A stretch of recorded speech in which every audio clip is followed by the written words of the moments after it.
Welcome to the Magnificast, a podcast about Christianity and leftist politics. I'm your co-host, Dean Detloff. And I'm your other co-host, Matt Bernico. Sorry, I meant your co-ho-ho-ho-host, Dean Detloff. Wow, I wasn't in the Christmas spirit, but now that you've done that, I'm freaking floored for this great time of the year, for this holly jolly season. Such a great time. Yeah, I don't know how they do it over there across the pond, but here it's beginning to look a lot like Christmas everywhere you go.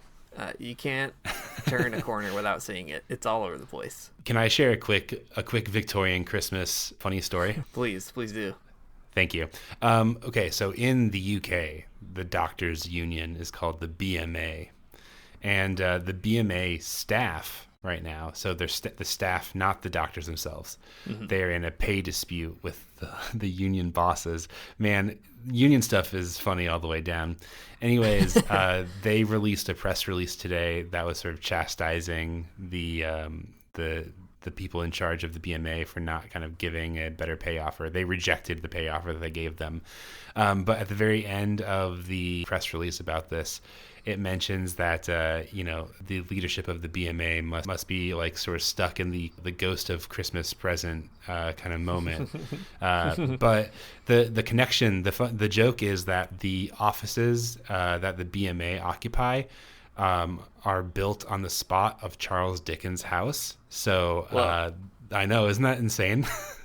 London is such a funny place because it's like every important sort of Victorian author or thinker that you ever know about, their house is still standing. There's a little plaque on it somewhere, and now it's a travel lodge and or an office building or whatever.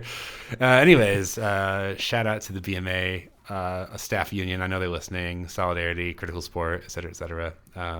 Good luck at this trying time. That's awesome. I love that, and I hope that the spirit of Charles Dickens helps them win more money for all the Tiny Tims in their union households. I'm sure they make a fine enough wage. They're not Bob Cratchiting over there, but they should make more. I hope. I agree. I think so too. Listen, whether they should make more or not is not my decision. It's their decision because they're in a union, and that's the kind of decision that they get to make. And I love that exactly. for them. That's right, folks. We're in sort of full holiday office party swing. That's the energy that we're bringing to the Magnificast this week.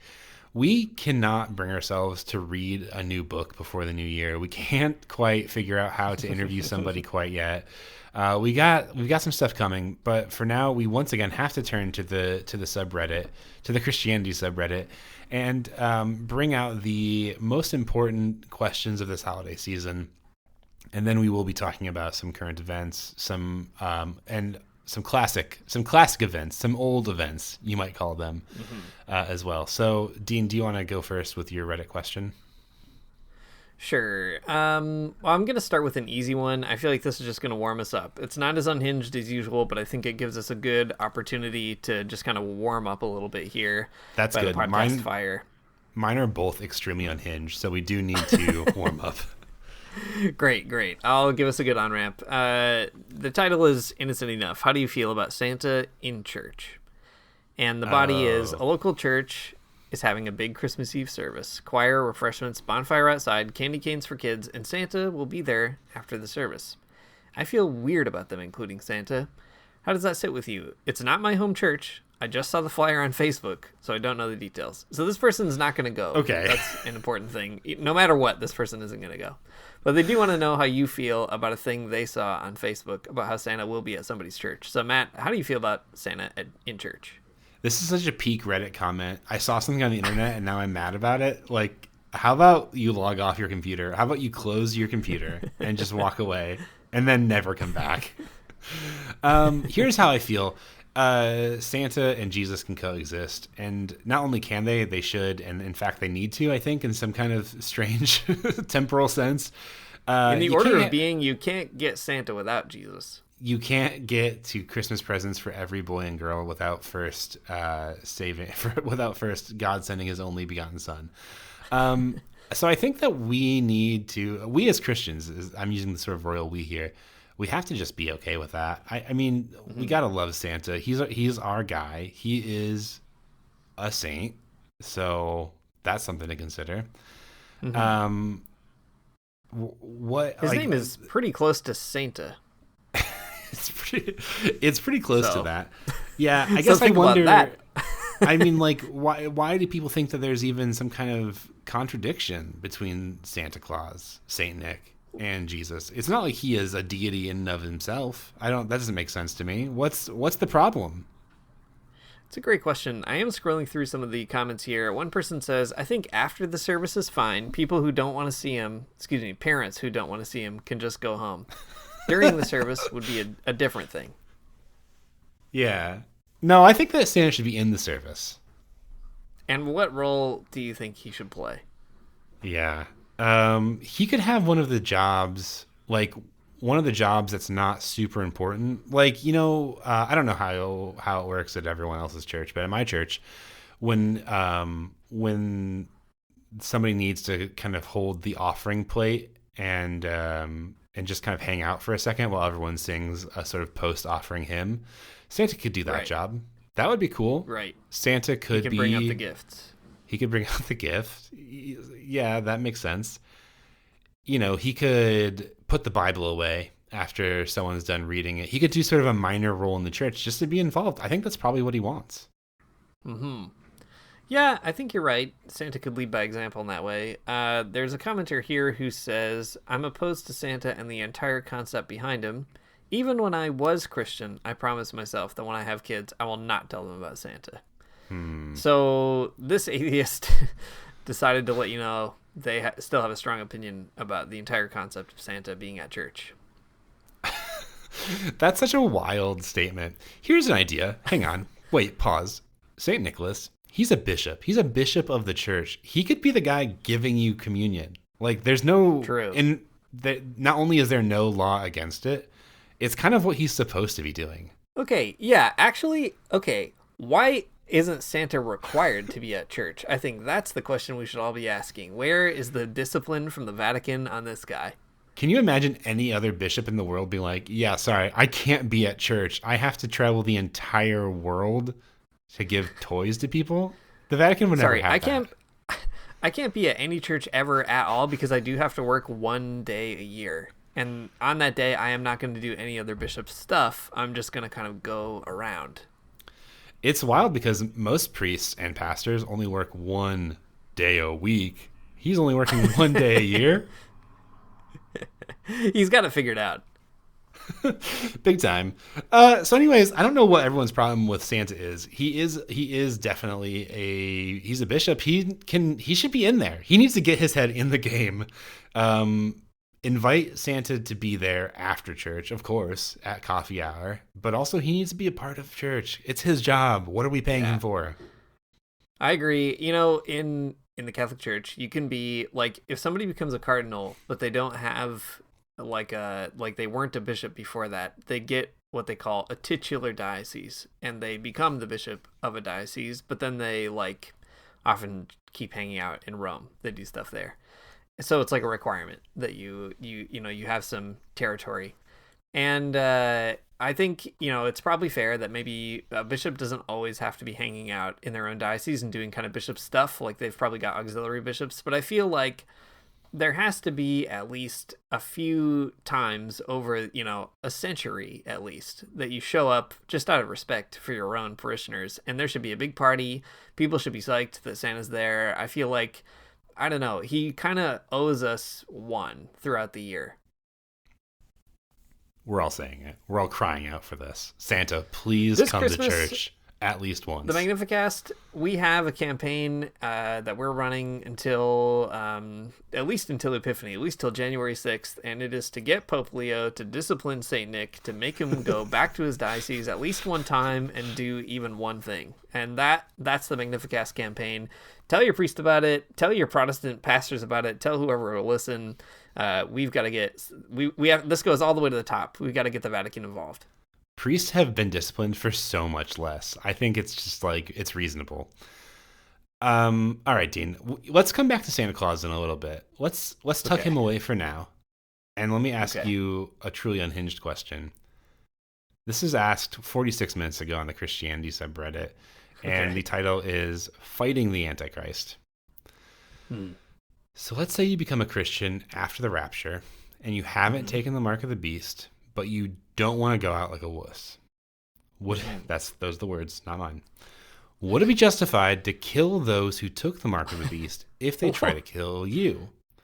Also, what if you were able to kill the Antichrist? I know there's a whole prophecy thing where that this has to happen, but if you were able to kill him, does that mean he wasn't the real Antichrist, or does God just let a new one come into being in the future? So sort of like the Santa Claus. Very similar rules. If you do kill one, the God lets the next one come on in. If you kill one, you have to become that one. You really actually don't want to do that. That's what I learned from Tim Allen becoming Santa Claus. That would be such a great movie if you do. You're a Christian after the rapture. You get a free shot at the Antichrist. You take it, and then you become the Antichrist. Oof, that's rough. That is what a twist. That's Oscar material. I would watch that show for sure. That is some Rod Serling, Twilight Zone, 1945 stuff for sure. Big time. Okay, but Dean, here's the question. If you can kill the Antichrist, should you do it? Now, that's a great question. If you can do it, should you do it? I think that's exactly the kind of question the Antichrist would ask you. Whoa. I think this is a pretty suspicious post, throwing us off the trail. Okay, so this is a sort of you're suggesting that maybe this is a plant by the Antichrist. It could be, because listen, if there's one thing I know about Christ, the regular one, it's that he doesn't want you to kill people. That's true. And that just, I feel like if you're going around asking like, but what are the situations in which I can do that? I feel like you're starting to ask the anti-questions, the opposite questions. Right, that makes sense. This is definitely sort of like, this question is asked in the spirit of, I am 14 and I'm fantasizing a situation where I could definitely kill a lot of people in a Jason Bourne type of way. You know, there's a Left Behind video game, right? Oh, yeah. Yeah, and you can kill people. Not only can you get extra points for doing it. Right, that's how you get your faith manometer filled up. Kirk Cameron, to his credit, didn't like that. I respect him for that. At least he's consistent on this one thing. Dean, do you have any other Reddit questions? Yeah, I have one more.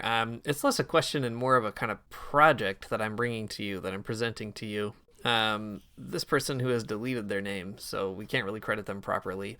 And I don't know why they would. I feel like you'd really want to record this. The title is Elf, a Christ Archetype. And the person said, upon watching the movie Elf for the umpteenth time, I noticed a few parallels between the story of Buddy the Elf and that of our Lord and Savior. I'm going to read to you these parallels, Matt. And by the end, boy, you are going to be shocked. Okay. There are just a few here, but I'll go through. Buddy lives in the North Pole, the fullness of Christmas cheer. The eternal word, co-eternal with the Father, dwells in heaven. Okay? Okay. Yeah. One.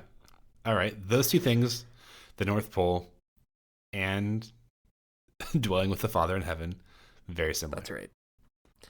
Second, descending to New York in search of his true father, Buddy spreads Christmas cheer wherever he goes. Christ becomes incarnate and descends into the world in order to proclaim his father's kingdom. So, pretty much the same. Yeah. You're sensing a pattern. I am. Okay. Buddy is mocked and rejected for believing he is a Christmas elf. Christ is mocked and rejected for claiming divine authority. These two are the same thing. Also, a dangerous sort of C.S. Lewis paradox here. What is that? Liar, lunatic, whatever. Lord. Yeah, liar, lunatic, Lord. No, I'm pretty sure it was liar, lunatic, whatever. That's definitely the Magnificast version of it. Okay. On Christmas Eve, Buddy is rebuked and told to leave. During Passover, Christ is crucified. Definitely an escalation here. Buddy helps Santa Claus fix his sleigh, and he's reconciled with his family, who spread Christmas cheer by singing loud for all to hear. Christ is raised from the dead and gathers with his apostles, who will later receive the Holy Spirit and preach Christ. So pretty similar. And the final is Buddy ascends in Santa's sleigh to return to the North Pole, and his family is able to visit him there. Christ ascends into heaven, and the gates of heaven are opened to all of humankind. This is the kind of bullshit thing you would walk into when you go to an evangelical church and you go and it's like November 15th or whatever. And instead of just doing Advent, they've like reinvented a sort of season that's like, okay, over the next 7 weeks, we're going to be doing a sermon series about how these two are the same thing. And that is what you have to sit through for 7 weeks. Like each one of those is a sermon in and of itself. And then, at the very end on Christmas Eve, you all light candles and you sing Hark the Herald Angels Sing. And then the pastor's going to say, and the real gift the whole time was Jesus Christ. And then everybody gets to have hot chocolate and watch the movie Elf. So that church is fun. Like, that is what it is. I am so pissed off just listening to it. It's just so frustrating. These two things, they are not similar. In fact, I'm gonna go out on a limb and say, I'm sorry, I'm being a real Scrooge, ruining some evangelical church's whole entire plan. Like, I imagine that there's a pastor out there who's just listened to me say that, which is an outrageous idea to begin with, and then he just dejectedly looks at his big list of sermon titles or something. But oh man, I hate this stuff. It's so stupid. Yeah, you're gonna get visited by the weirdest ghosts on Christmas Eve. They're gonna come. They're gonna show you a lot of weird stuff, and by the end, you're gonna be looking for a big cooked goose, and you're also really gonna want to find some analogies between secular Christmas music and Christian Christmas music. I feel like you're gonna have a big bulletin board by the end of the season. That's fine. The ghosts can come and tell me the error of my ways. I probably deserve it, but I can't not feel this way. There's no ghost that could undo what I feel right now about this. That's all I got for you. That's pretty much it. This person, they presented their thesis, and I've presented it to you, and unfortunately, we cannot thank them because they've disappeared into history forever. Man, that's great. That is a big one for the dustbins of history. I'm glad that the dustbins of history are so big because they can contain They've got even that. Yeah, of course. Okay, one more Reddit question, and this one's not Christmas related, but we will come back to Santa, I think, after this is over. This is 3 hours old. When it comes to heaven or hell, what's the age situation, if there is one? I'm not religious, and I've never read the Bible start to finish. I get this might be stupid. LMFAO. I'm doing just that right now. When depicted in movies or TV, people in either heaven or hell are almost always the age that they died. I get it's a fictional portrayal. I was really thinking about that being the case and how much it would suck. It actually seems like you don't get that it's a fictional portrayal. But I get that though. It would suck were that the case. Heaven would basically be, for the most part, a holy retirement home, considering most of the global population dies in old age. They've put a question mark after most, as to indicate they weren't quite sure if that was true. And to be, you could Google that before you ask this question, and I think it's better that you didn't, because what is Reddit for but asking a big open question like this? Anyways, they finished their thought with this sentence: probably an extremely inaccurate depiction from what's written in the scripture, but it's still a funny way to think about it. And I'm questioning whether or not it is actually a funny way to think about it. But Dean, what do you think we've covered so much ground when it comes to heaven and or hell. People have perfectly spherical bodies. There are aliens and humans. We can't tell them apart because that would cause problems in heaven. We have the whole situation about our bones and fingernails and teeth and our humors. Very good, all sort of arranged. But what is the age situation in heaven? What do you think about that? Okay, I'm going to get to that, but I do just want to make a passing remark about how this is why I hate AI, because AI could never ask such an open-ended, bizarre internet question like this one. And you know what's funny? I used to hate this stuff. I used to hate people not doing something extremely basic and normal, looking at something in the internet and then speaking. But now I have come to repent of that opinion. And now I find it endlessly charming, and I'm going to love it when people just refuse to know from now on. I feel like that's actually very important. Just don't ask a computer anything. Yeah. Just go to Reddit, ask it there. It could be wrong, but hopefully a person has told you that you're wrong. Anyway, neither here nor there. To the matter at hand, you're a ball bouncing around. You got all your humor sloshing around inside. I don't know if we've made that canon or not, but I guess it is now. They're in there. They're in there. It's a great question because also, how does a ball age and how would you even know it? Like, okay, if you're like old enough to have a beard, then do you have stubble on the ball? That can't be right. That doesn't sound right at all. And like, okay, if you're a kid and you die and you go to heaven, it's tragedy, but you're in heaven now. I feel like probably your brain you'd have to accumulate history. It's not like the Matrix, right? You can't like download Kung Fu into your brain. You still gotta like learn and do that kind of thing. So I feel like that's already aging. And I feel like if you were 1,000-year-old baby, you wouldn't like it. I feel like you wouldn't like that. I wouldn't like it. So however the ball does age, I feel like you at least have to age beyond like childhood. I feel like that's important. And maybe you can sort of scrub through your age like a YouTube video. Like, you want to see how you look really old, you just kind of scrub ahead. If you want to look like a baby for a minute, you can scrub backwards. But I feel like there's got to be like a median age of, I don't know, hopefully older than I am, 40, let's say. Yeah, it's a great question. It is impossible to imagine existing without the concept of duration, right? Like, that's right. Subjective experience of time where it's just kind of happening to you.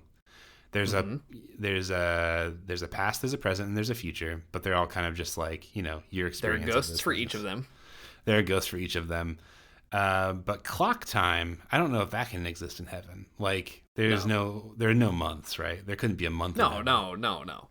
A heavenly month? No. It's light all the time up there. There's not even nighttime, unfortunately. That's going to be my first complaint. Great point. Really a complicated thing to consider.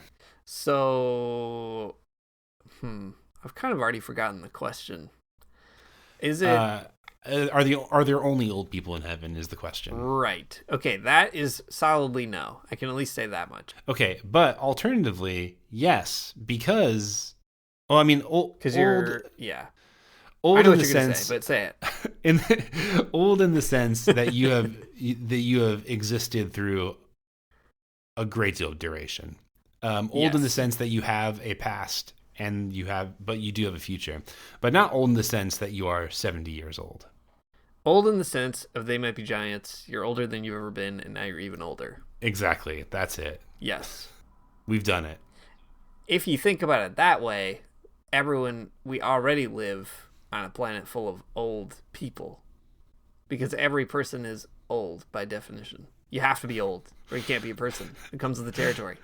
Yeah, that's true. You're always aging. That's great. That's one more book to put up on the shelf of what is heaven like. Just one more bit of information that we have that we didn't have before. And I think everyone should be really psyched about that. I definitely am. One day we'll make a big zine of our manual of heaven, but it's not going to be today. That's for everyone's benefit, I think. All right. I have one current event, and then I have maybe an old event. Right. Okay.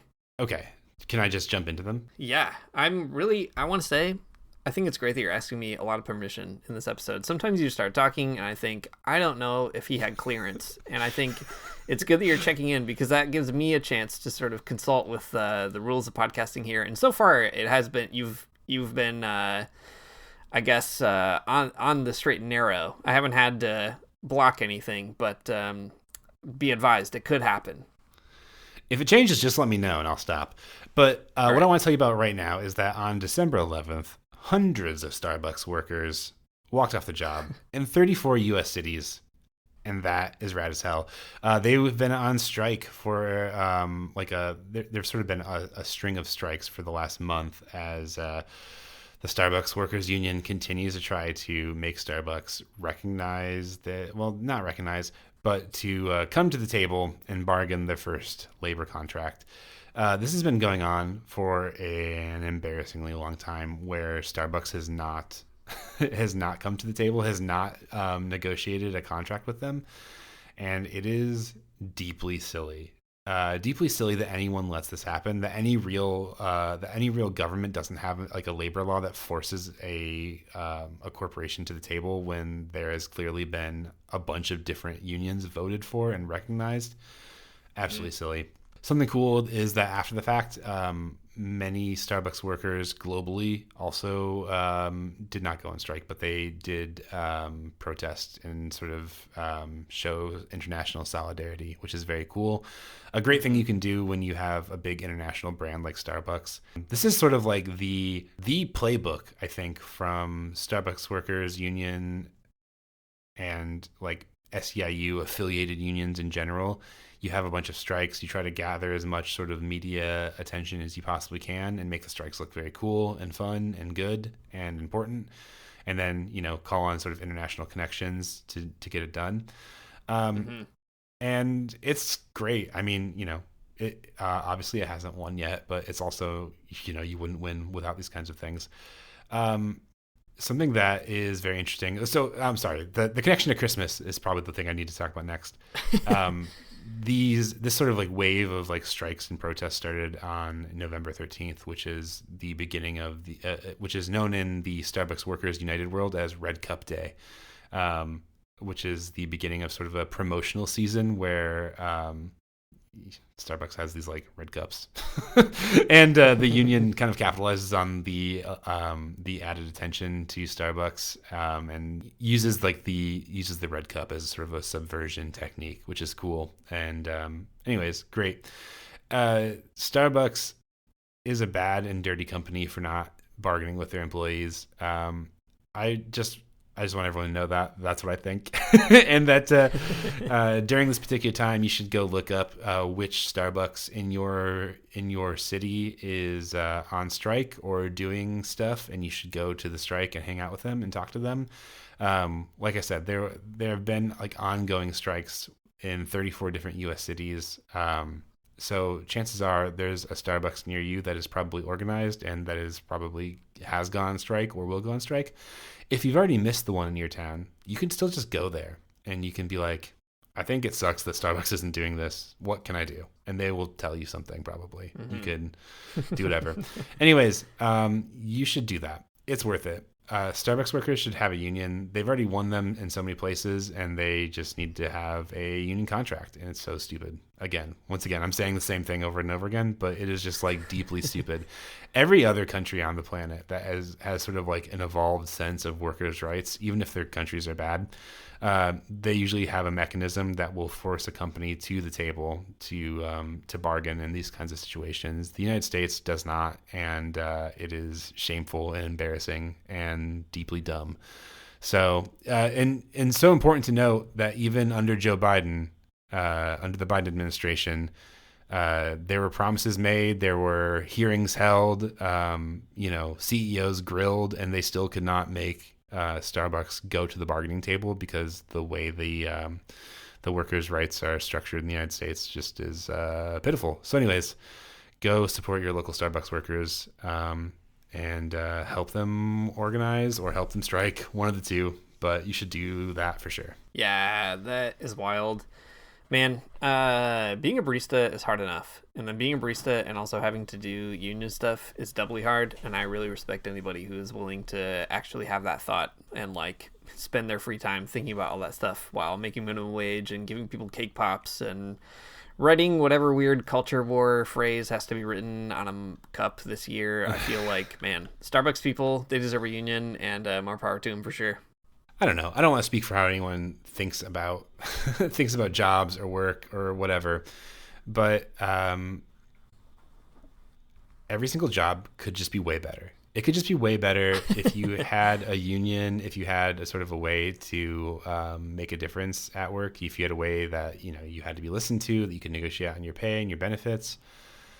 Like, if you have a union, you literally get to vote every single year on how much of a raise you're going to get. That is very cool. Anyways, so even jobs that do suck, like being a barista or working at McDonald's or working at, I don't know, Burger King, or being a janitor or a nurse or whatever, every job could be way better if you just got to be able to like vote a little bit more on how much you're gonna get paid. If you had the ability to take a seat at the table and negotiate with your boss about like what kind of pay rise you're gonna get, it would be better. So anyways, it's worth fighting for sure. So lend a hand, folks. Yeah, can't argue with that. I work at a progressive place, and I also have a union that is progressive, and I gotta tell you, it's even nice having a union there. Pretty much everybody needs one. That's our hot Magnificast take.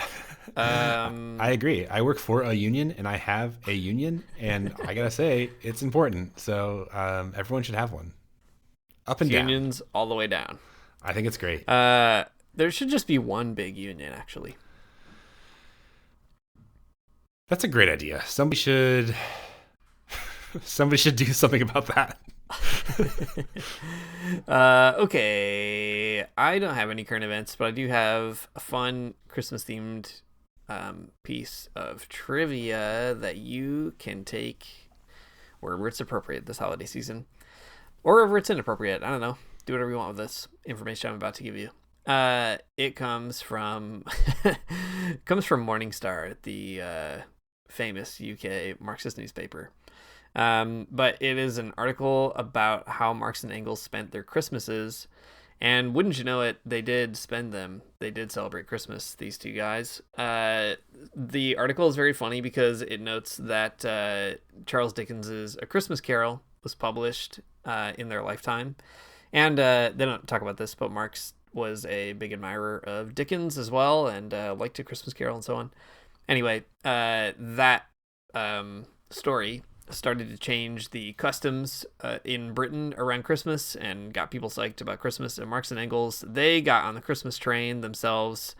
Don't let any Trotskyists convince you otherwise. They were out there with a Christmas tree and the rest of it, I assume. I don't know. This is all based on a few letters that they sent, but what more evidence do you need? Here's a really fun bit from Engels. He sent some Christmas gifts to people. There's no record of Marx sending Christmas gifts because he was also extremely poor. But here's Engels. He wrote to his friend Philip Pauley in 1876. I'm going to read some and paraphrase some. Yesterday, I sent you carriage paid. A box containing a plum pudding for your wife, a currant cake baked for you by my wife, a book, a small box of handkerchiefs, and a small ink pot for pumps. I don't know what pumps are, but you need an ink pot for them. The small crate also contains some Christmas evergreen holly with its ritual red berries for sticking into the pudding when it's dished up.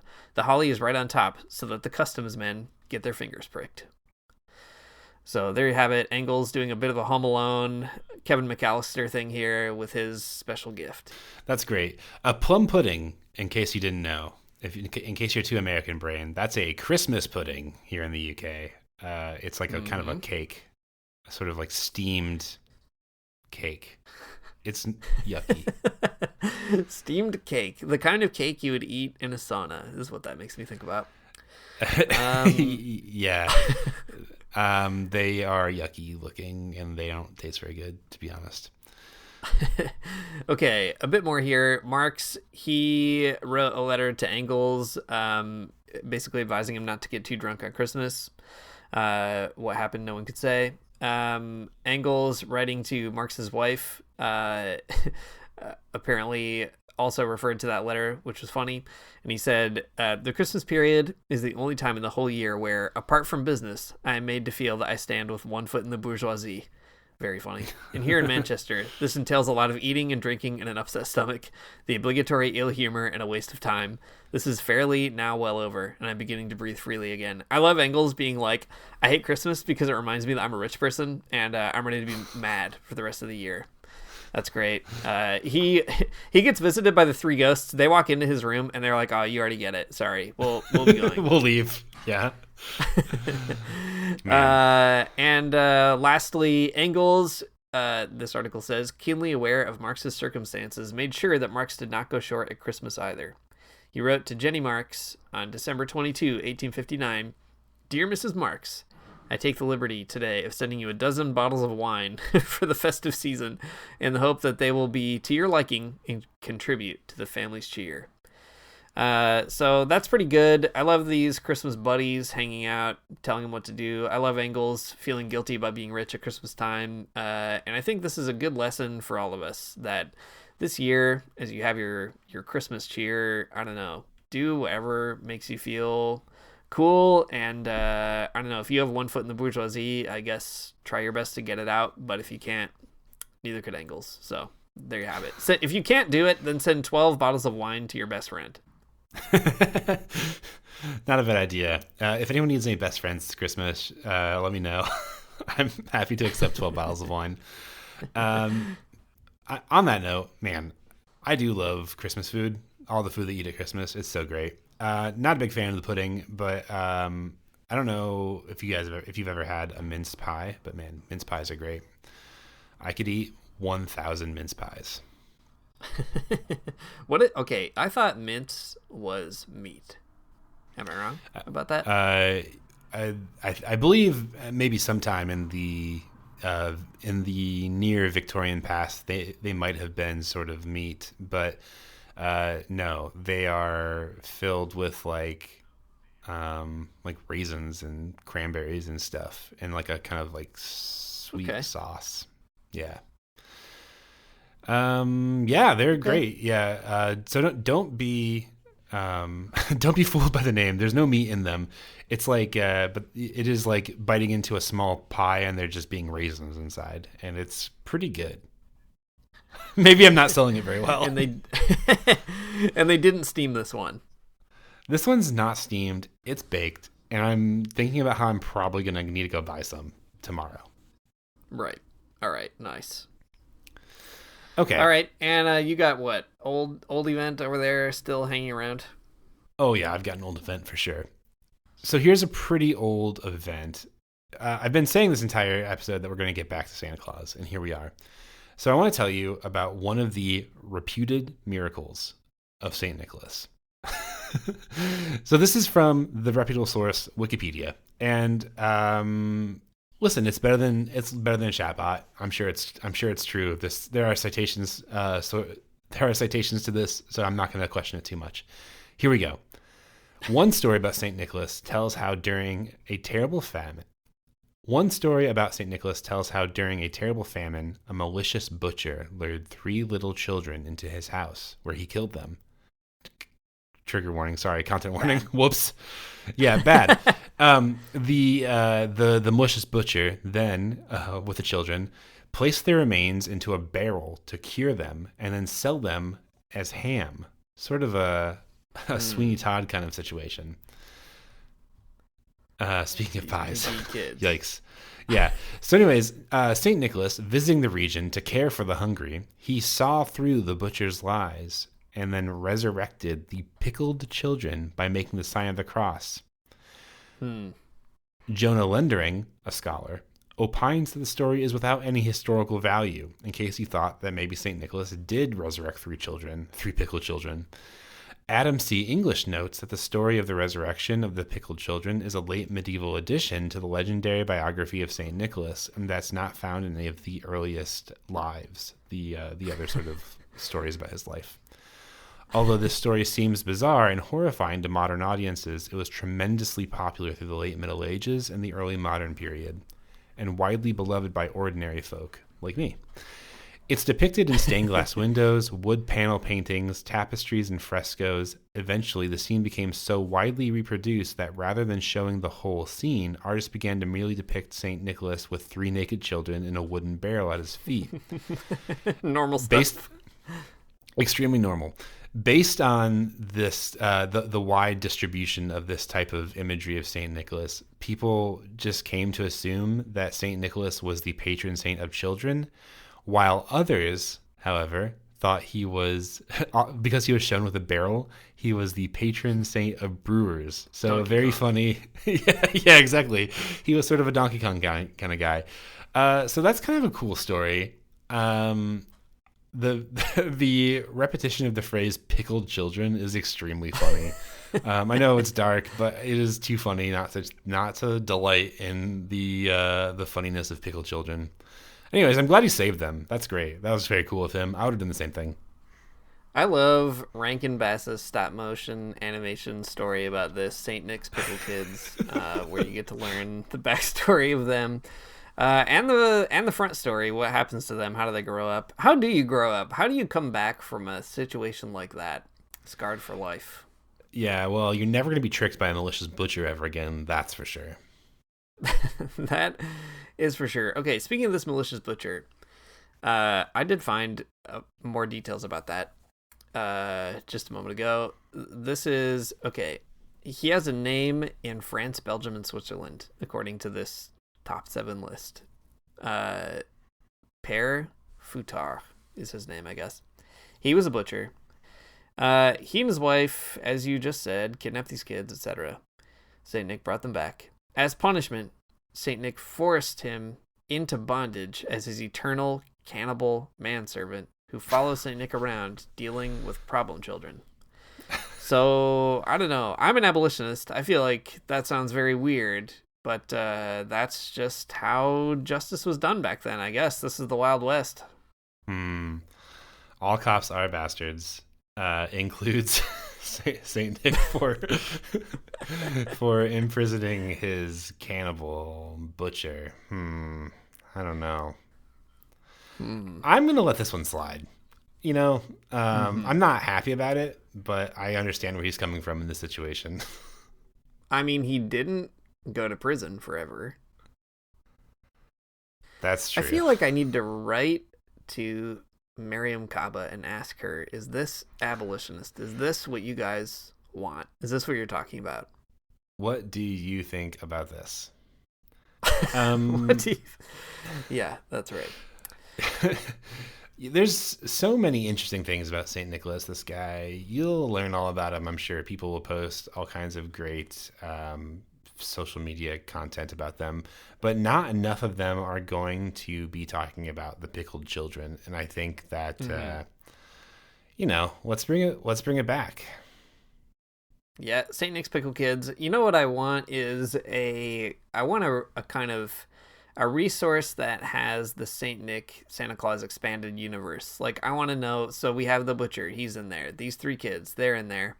When you watch these old Rankin Bass movies, there's a handful of other weird mythical creatures and so on. I just want to know, like, in the Christian tradition, who like, what's the kind of forgotten lore of Santa Claus that we need to bring back? And I don't think that we need to decide that everybody, we don't have to start celebrating the cannibal manservant or whatever. I don't think we should, recover that per se, but I just want to know, like, the cast of characters, the menagerie, the Santa Claus supporting cast. That's what I got to know about.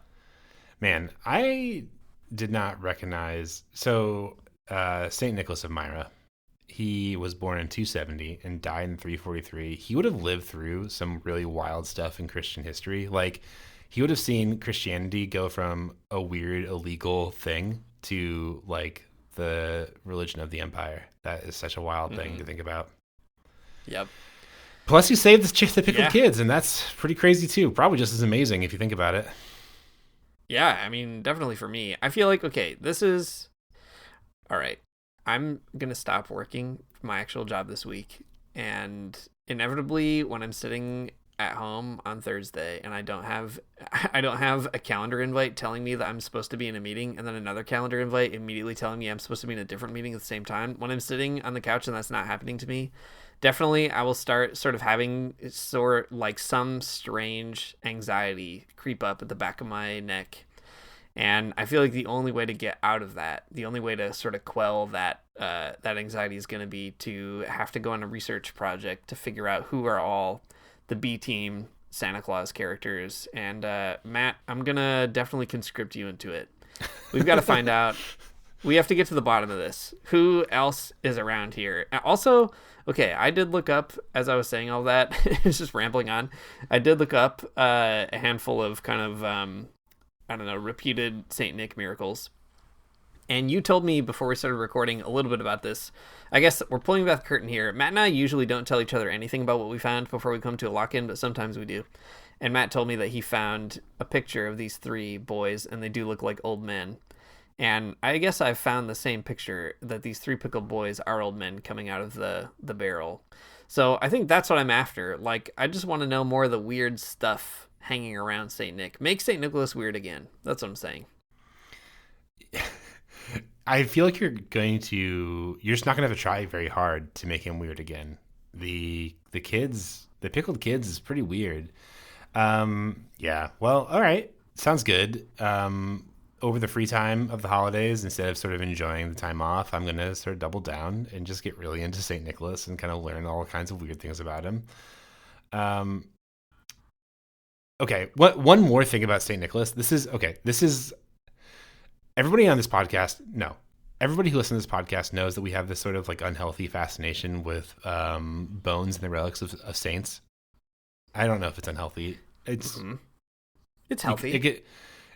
First, it could be argued either way. I think the jury's still out on this one.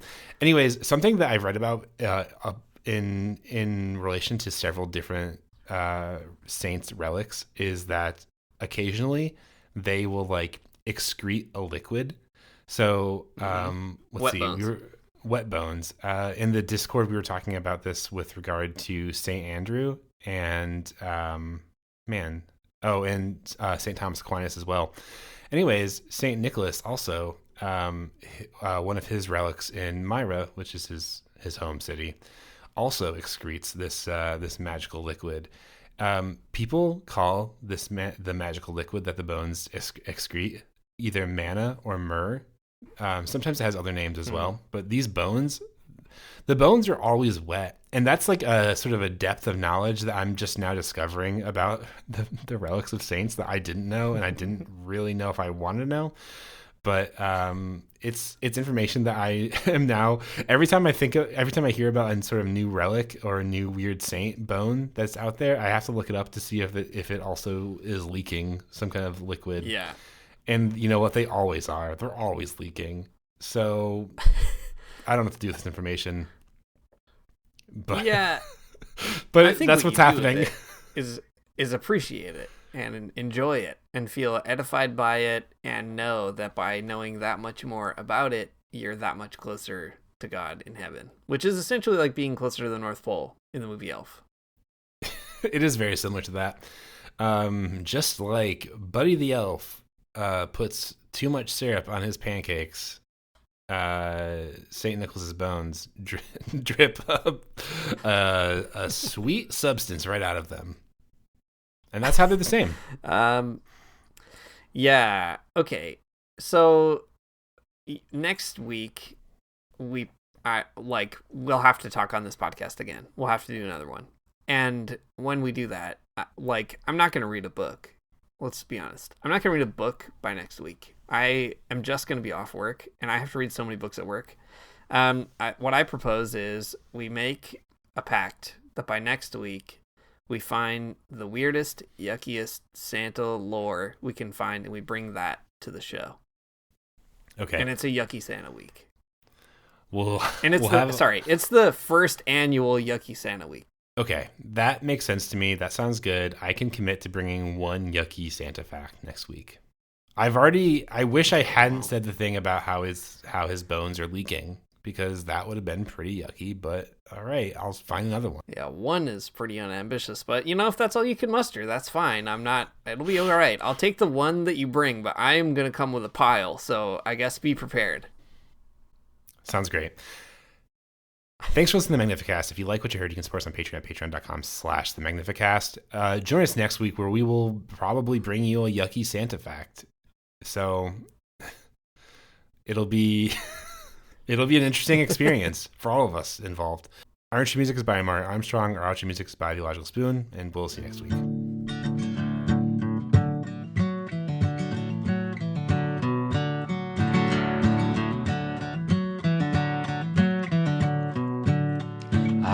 Get up for church in the morning, souls alive.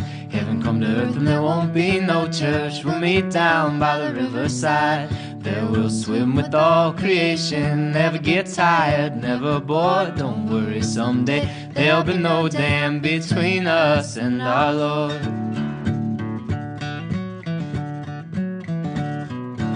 Jackson, keep your hoods up.